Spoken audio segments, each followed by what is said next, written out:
Pemirsa, dalam rangka menyambut Hari Raya Nyepi, warga Karangasem menggelar lomba ogoh-ogoh. Acara ini menjadi ajang bagi masing-masing Banjar untuk menampilkan ogoh-ogoh hasil kreasi anak muda di desa. Pawai ogoh-ogoh merupakan tradisi budaya masyarakat Hindu di Bali yang dilaksanakan pada malam pengerupukan yang jatuh sehari sebelum Hari Raya Nyepi. Ogoh-ogoh yang berupa patung raksasa melambangkan buta kala, yaitu kekuatan negatif atau unsur jahat yang kemudian diarak keliling desa sebelum akhirnya dibakar atau dimusnahkan.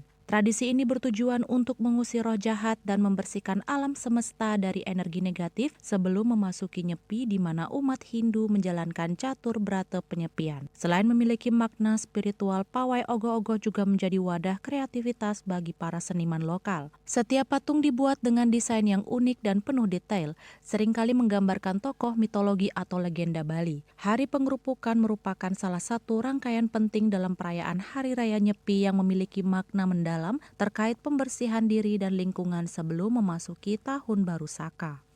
Di Desa Ulakan, pawai ogoh-ogoh bukan hanya sebagai sarana pelestarian budaya, tetapi juga memperkuat rasa kebersamaan dan gotong royong di antara warga.